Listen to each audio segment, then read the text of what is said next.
Tama po, kaya nga po, ang lahat ng ginagawa ng ating Pangulong Bongbong, yung mga dating programa ng kanyang tatay, yun ang kanyang ini-implement. Nakita ninyo yung Comprehensive Agrarian Reform? Agrarian Reform siya dati. Tapos, naging Comprehensive Agrarian Reform. Pero problematic po, yung panahon ni Curicong. Kasi kailangan pang magbayad sa land bank yung mga magsasaka. Ngayon, lahat ng kinondone. Lahat ng pagkakautang ng mga farmers, kinondone ng ating Pangulo. Ibinigay ng libre. Tapos, sinuport pa yung mga pangangailangan ng mga farmers para po magkaroon tayo ng food security.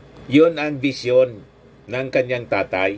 Yung kadiwa, ni-revive niya, mga kababayan. Yung mga big ticket projects, ang nagsimula ng pag-implement ng mga big ticket projects, yung tatay ng ating Pangulo. Yan nga pong LRT.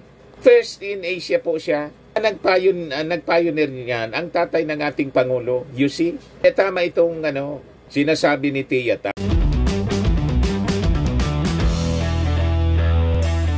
Ito naman po yung bago naming product na binibenta online. iGlow Serum, whitening po siya. Tingnan ninyo yung epekto sa aking anak na architect before and now. Yung mga inquiries po ninyo, dumiretso na lang kayo sa kanyang Facebook account, Riz Maravillas.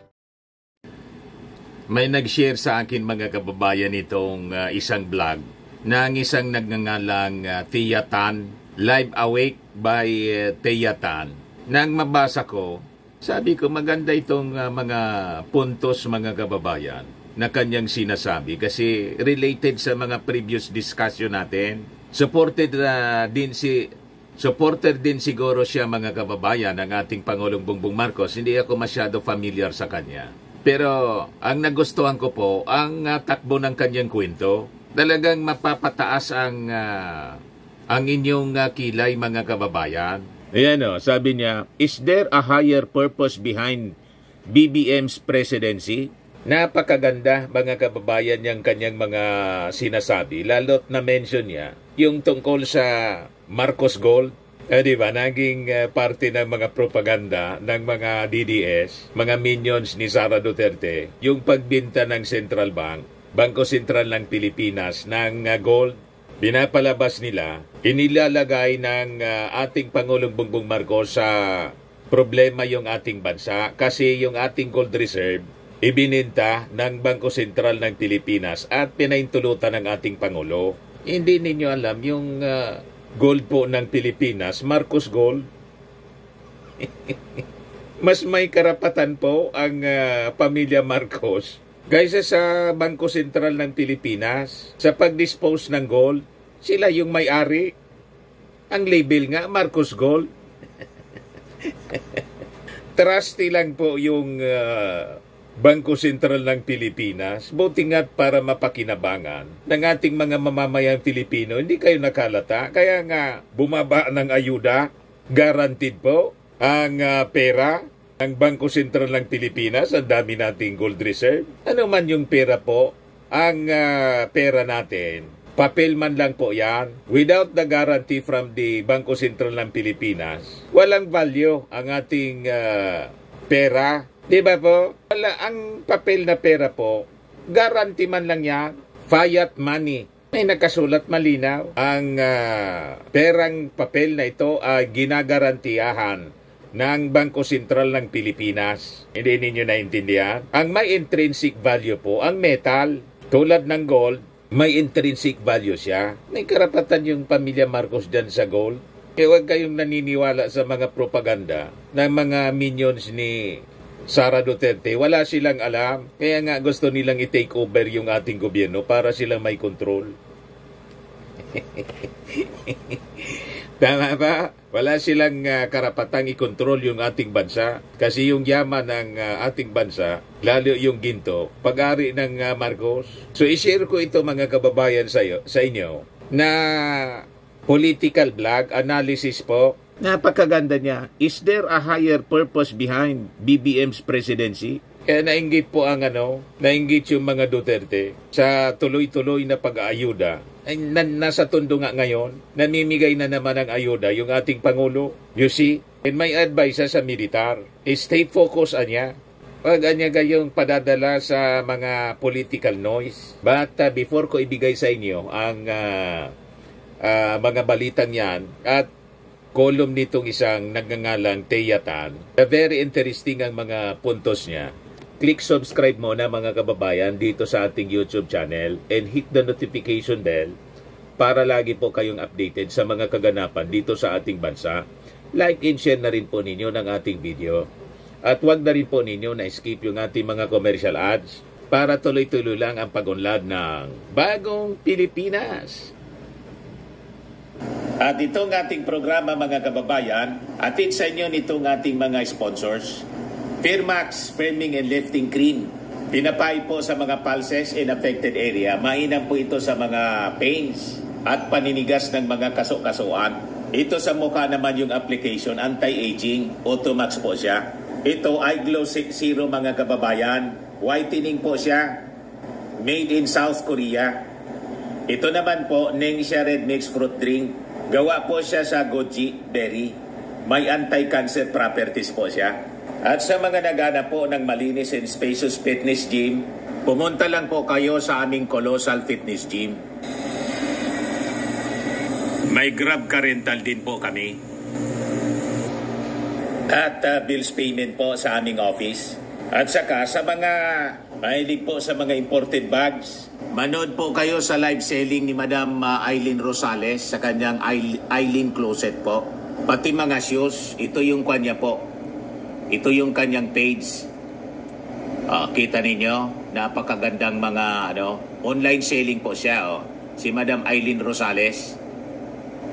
Cellphone number niya po, 773-798-7816. Balikan natin mga kababayan ang ating kwento na malamang lalong manggagalaiti po yung mga DDS at lalo na si Sara Duterte. Kasi tuloy-tuloy lang, focus lang yung ating Pangulong Bongbong sa kanyang trabaho. At malamang yung ginagawa niya ngayon, ito na yung last will kasi. Last will ng kanyang tatay. Mamigay ng mga ayuda. Malabo po na mabankrupt ang ating bansa, ang gold ng mundo. Naka-concentrate dito sa ating bansa. Land of gold po ang Pilipinas. Ayan, 6 hours ago pa lang mga kababayan, live awake Teyatan. Sabi po niya, is there a higher purpose behind BBM's presidency? When President Bongbong Marcos was proclaimed president by Congress, his word to Imelda Marcos carried weight beyond the moment. Sabi ng ating Pangulo, sa inyo naman ni Daddy lahat ito. This is all for you in Daddy. Napaiyak po si Mrs. Imelda Marcos, remember? And sabi ni Mrs. Imelda Marcos during the proclamation, I have 2 presidents. You see? Sabi ni Teyatan, this statement anya hints a greater purpose, one not limited to political ambition. It suggests BBM's presidency is part of a broader mission, the continuation of Ferdinand Marcos Sr.'s vision for the nation. Tama po, kaya nga po, ang lahat ng ginagawa ng ating Pangulong Bongbong, yung mga dating programa ng kanyang tatay, yun ang kanyang ini-implement. Nakita ninyo yung Comprehensive Agrarian Reform? Agrarian Reform siya dati. Tapos, naging Comprehensive Agrarian Reform. Pero problematic po, yung panahon ni Curicong. Kasi kailangan pang magbayad sa land bank yung mga magsasaka. Ngayon, lahat ng kinondone. Lahat ng pagkakautang ng mga farmers, kinondone ng ating Pangulo. Ibinigay ng libre. Tapos, sinuport pa yung mga pangangailangan ng mga farmers para po magkaroon tayo ng food security. Yun ang vision ng kanyang tatay. Yung kadiwa, ni-revive niya, mga kababayan. Yung mga big ticket projects, ang nagsimula ng pag-implement ng mga big ticket projects, yung tatay ng ating Pangulo.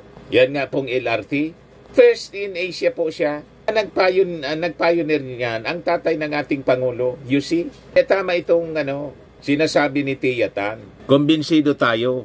For decades, sabi niya, Imelda Marcos has openly discussed this higher purpose. In 2013 interview with Mel Chanco, she claimed the Marcos wealth was intended to save not only the Filipino people but the entire world. Ayan pwede ninyo itong i-click mga kababayan. Na-discuss na natin siya many times sa mga previous videos natin, yung interview ni Mel Chanco about Marcos Gold. Sabi ni Imelda doon, hindi man na niya ito para sa atin lang, to the world. Yung Marcos Gold, gusto nilang tanggalin ang ating Pangulo. Kasi pag tumagal pa yung ating Pangulo, mga kababayan, malamang mismo yung ating mga kababayang Pilipino ang mag-demand to extend the presidency through Martin Romualdez. Kaya insecure masyado si Digong saka si Sara Duterte. Yun ang akusasyon nila. Perpetuate niya. They want to perpetuate. They want niya to perpetuate power. Ayaw na niya nilang umalis. Sila na lang. Tulad ng kanyang tatay. Yan ang laging akusasyon nila. Takot na takot sila sa Marcos, mga kababayan. Kasi iniisip nila, paano na niya tayo? Nag-gets na ninyo? Kaya gusto nilang i-cut short ang presidency ng ating Pangulong Bongbong Marcos kasi napakaganda yung kanyang ginagawa. And sa tingin nitong political blogger, ito na ini-implement ng ating Pangulong Bongbong. Yung will ng kanyang tatay, yung nasulat dito po, the will. Sinulat mismo ng dating Pangulong Ferdinand Idralin Marcos Sr. So sabi niya, under BBM administration, there have been development that align with this narrative of a greater purpose anya. 1. Tons of gold in BSP reserves. The Bangko Sentral ng Pilipinas has consistently reported significant gold reserves. As these gold reserves transferred or accumulated by BSP, is this tied to the so-called Marcos wealth? Kaya kini-question po ng mga minions ni Digong, ni Sara Duterte, yung pagbenta ng gold ng Bangko Sentral ng Pilipinas. Ba't ninyo kini-question? Bakit? Sa inyo yan? Unang-una, wala na kayo sa poder. Si Harry Roque, yung nagki-question, mga kababayan, pati si Panelo, wala na kayo sa poder. Ang may kapangyarihan po, yung ating Pangulong Bongbong. At yung gold ng Bangko Sentral po, pag-ari ng Marcos. Bakit niya, Mr. Maravillas, nasabi mo? Kung paniniwalaan natin po yung sinasabi ni World Bank Legal Counsel, Attorney Karen Hudes, ang Marcos wealth, mga kababayan, Marcos Gold, the bulk niya of Marcos Gold, nasa Bangko Sentral ng Pilipinas. Yung iba, nasa ibang bangko, pero dito pa rin sa Pilipinas. Tulad ng Land Bank at Union Bank of the Philippines. Yan sabi ni Karen Hudes po. Many times, diniscuss ko yun sa inyo. Yan si Karen Hudes po. Dating World Bank Legal Counsel po. Pakinggan ninyo. International Bank for Reconstruction and Development is the main one. That's the one that was created, and that's the one that was given power over the world's gold. That's the most important thing that we should be talking about right now. We should keep our money on the gold, because if we do not get that gold out of its cloak of secrecy, which is where that banking cartel has put the gold, where is that we gold? are going to have another dark ages. Where is the gold? I mean, so many people are talking about, Fort Knox, there's just no more gold. No. Is there gold there? There's No. no more gold at Fort Knox. No. Where is the gold? No. The gold is primarily in the Central Bank of the Philippines. That's about 600 million You mean the world's metric tons. You mean the world's gold is there? 600 Or million? Yes, but there's also about more than 200,000 metric tons in the Union Bank of Switzerland, and then there's more gold that's buried in strategic places In the biz? Philippines. In the Bank of International Settlements? Is there any gold there too? Okay, the Bank of International Settlements are the thugs that Ferdinand Marcos Yes. stole the gold from, and then he put it under cloak of secrecy in these accounts for 50 years so that all of their legal claims would be extinguished. I'm telling people about what the law is, and I've been using the law. I've been using the securities laws, because if the World Bank financial statements are fiddled, then all of the bondholders, $180 billion worth of bondholders all over the world, have recourse against all of their ministers of finance. I've gone to all of the states I've gone to the attorneys general. I'm now at the level of the county executives. I've gone to the Parliament in Canada, many group called the Committee on Monetary and Economic Reform in Canada. I'm working together with them.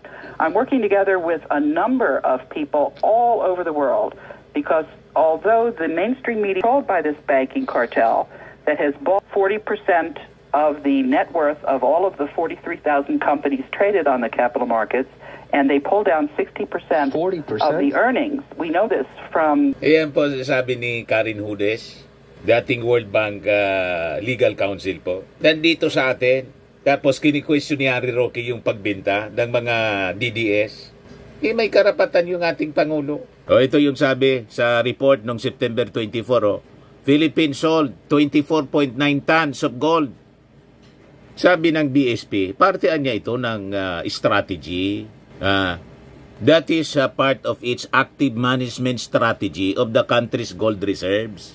The BSP niya took advantage of the higher prices of gold in the market and generated additional income without compromising the primary objectives for holding gold, which are insurance and safety, sabi po ng Central Bank. Galit yung mga DDS po kasi bakit daw bininta? Ang unang-unang tanong, bakit inyo ba? Anong karapatan ninyo na mag-question na ang gold reserve ng Central Bank, Marcos Gold? Sabi ni Karen Hudes. So kung indispose man yan ng ating gobyerno ngayon through the Central Bank at ang Pangulo, yung ating Pangulong Bongbong Marcos, may karapatan siya kasi yung gold reserve, kanya. Kala ninyo kung sino kayo? Yung pamilya Marcos ang pinakang mayaman sa mundo. Di ba? Silang may posisyon ng yaman ng mundo. The gold. The world gold mga kababayan reserve. Yan sabi ni Karen Hudes po. Napaka-dinaw. Kaya nagtaka kayo kung bakit ganito yung ginagawa ng ating Pangulo. Sige, pamigay ng ayuda. Iparte siya sa bisyon ng ating Pangulo. Tinutupad niya yung will ng kanyang tatay. Sa tingin ko lang po. At itong isang vlogger, political vlogger po, ganun din yung sinasabi niya. Kaya sabi ko, i-share ko nga ito sa inyong column niya, itong vlog niya po, kasi nakaka-relate ako. Number 2, sabi niya, massive infrastructure projects, large-scale infrastructure projects, many bypassing public bidding, have accelerated under BBM.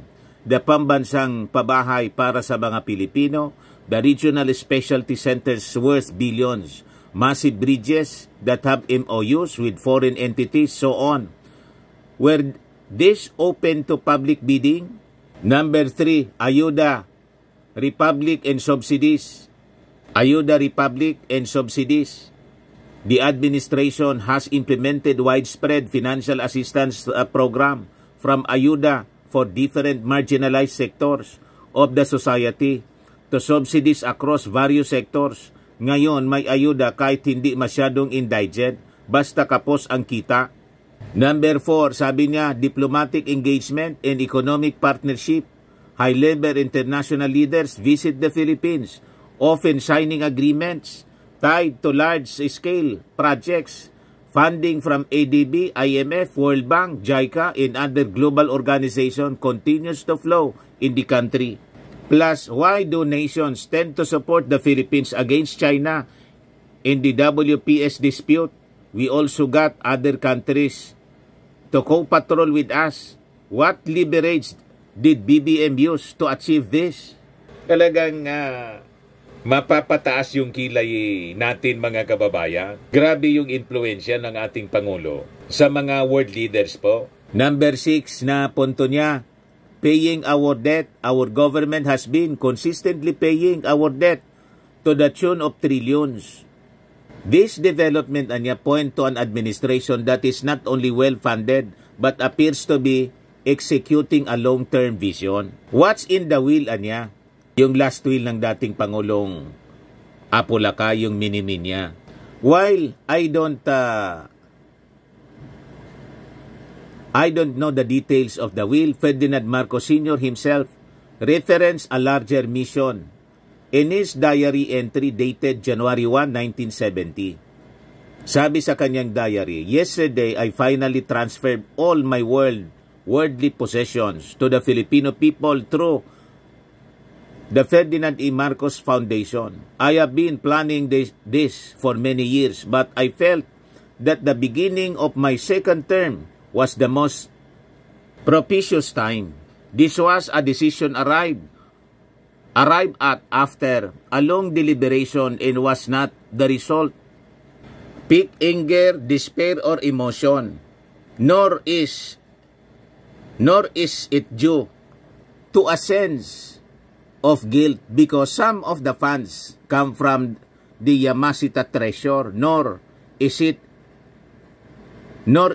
just a political stunt. I have no further political plans," sabi po ng dating Pangulong Apo Lakay. "And it seems as a burden has been lifted from my shoulders. The surprising thing is that the reaction of the people seemed to be of no consequence to me. It was a noble act waiting to be done. I feel I am above all the pettiness of men, and I look down of them with some contempt, but with a counterbalance of understanding." Yan po yung kanyang mga sulat, mga kababayan. Ano tingin ninyo sa ginagawa ng ating Pangulong Bongbong Marcos? Siyempre, hindi na niya ipapaliwanag kasi maraming inggitiro. Di ba? Sige lang ang bigay ng ating Pangulo at nagbinta yung Central Bank ng gold. Galit yung mga Duterte at mga minions niya. Kahit hindi man nila naintindihan kung bakit nagbinta. Kaya nagpaliwanag po yung Bangko Sentral ng Pilipinas. Take advantage niya namin yung magandang presyuhan. Pero we have that reserve. Marami tayong ginto. Naintindihan na ninyo? O ito pa, yung isang sulat ng dating Pangulong Ferdinand Marcos. FM's Diary, December 31, 1969. Ito siya, mga kababayan. Kaya lang, para malinaw yung pagbasa natin, kinomputer na rin dito para madali nating maintindihan. Sinulat dito ni Tia Tan. Sabi sa kanyang draft, "I have today given away my general instrument of transfer of my worldly possession to the Filipino people through a foundation to be organized through known as the Marcos Foundation, moved by the strongest desire and the purest will to set the example of self-denial and self-sacrifice for all our people. I have today decided to give away all my worldly possessions so that they may serve the greater needs of the greater number of our people. It is my wish that these properties will be used in advancing education, science, technology, and the arts. This act I undertake of my own free will, knowing that my need of material possessions will, having always been a simple man, my needs will always be lesser than those of many of our people who have given me the higher honor within their gift, an honor unshared by no other Filipino leader. Since about a year ago, I have asked some of my closest confidants to study the mechanics of this decision. Today, studies have been completed and a foundation will be formed to administer these properties and all funds that may be generated therefrom. My wife, Imelda, is in agreement with this decision. Provisions will be made for my children so that they shall be assured of satisfactory education and be prepared to meet their lifetime duties and endeavors.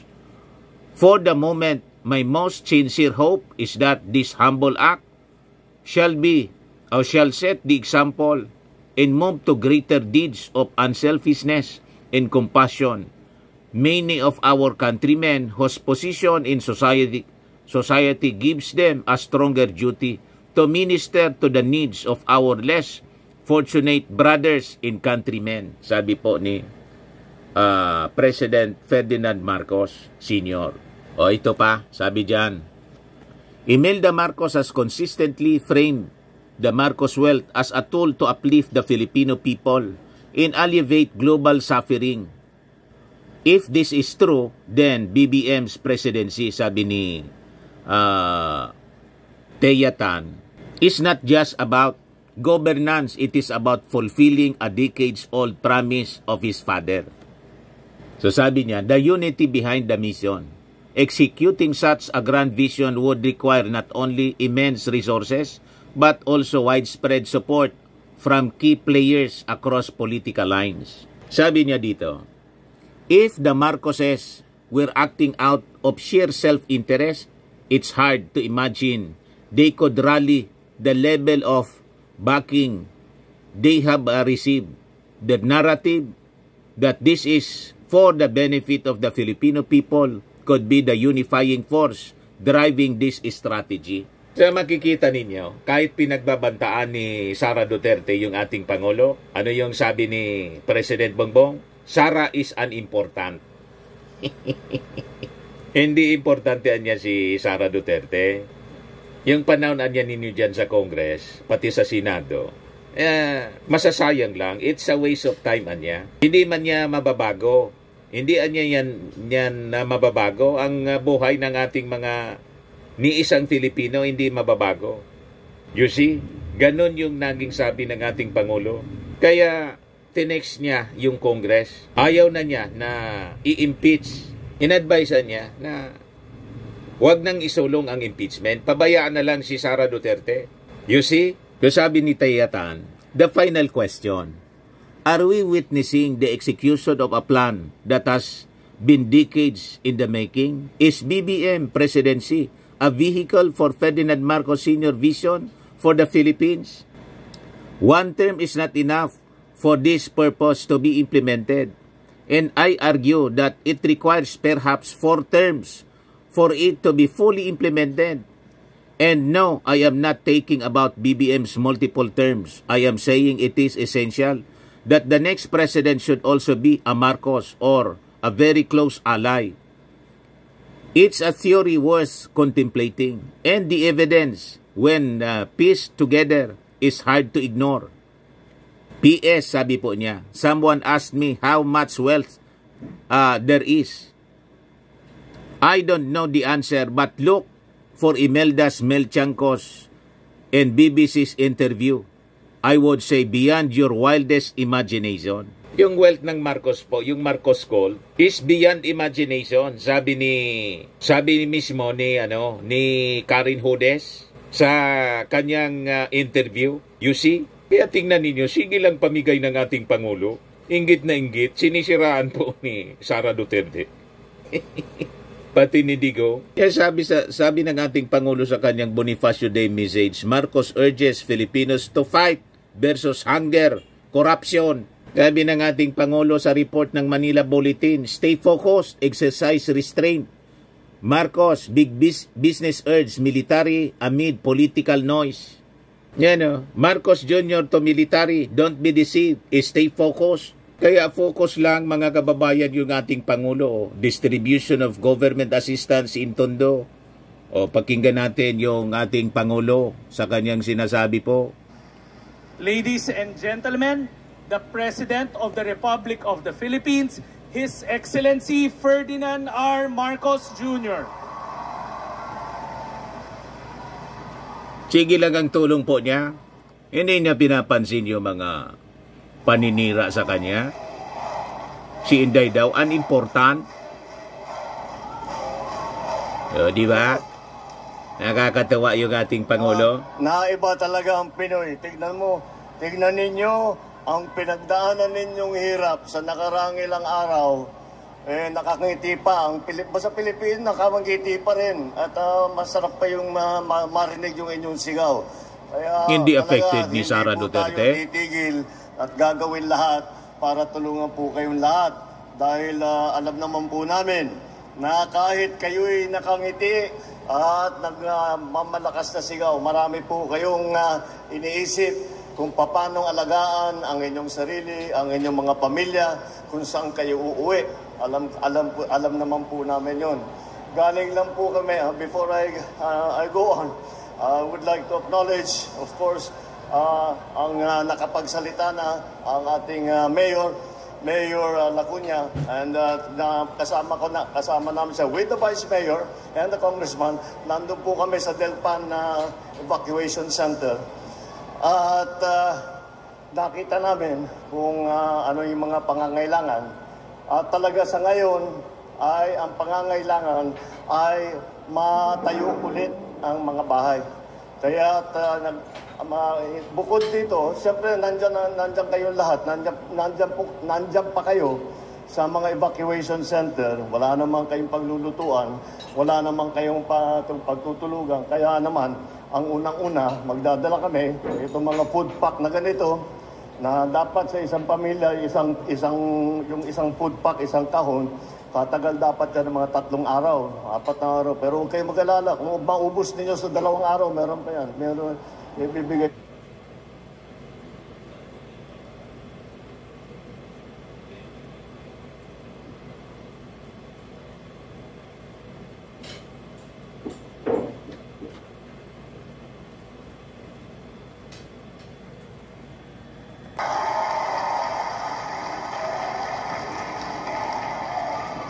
At ang kasunod niyan ay yung ating binibigay na tulong na cash na. Dahil, kagaya ng nakita ko doon sa Delpan, maraming maliliit na bata. At tinatanong ko, tapos may mga matatanda na may kailangan na gamot, na may kailangan na kung ano-ano. At naiba, bawat pamilya ang mga pangangailangan.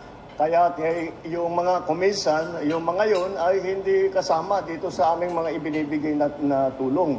Kaya kailangan cash para sa kayo bawat isang pamilya may hawak para magamit para naman dun sa pangangailangan na sa pamilya ninyo, yung gatas nga ng bata, yung gamot na maintenance, kung ano man.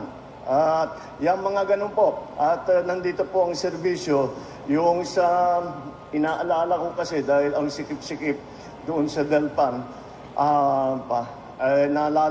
inaalala ko yung maliliit na bata, baka magkasakit. Kaya tiniyak natin na meron tayong medical team na manggagaling sa Department of Health na pupunta, tuloy-tuloy po yan. Hindi na sila aalis, basta paikot-ikot lang sila sa lahat ng mga evacuation center. Kaya pagka meron kayong karamdaman, puntahan po ninyo sila at magbibigay sila ng serbisyo sa inyo.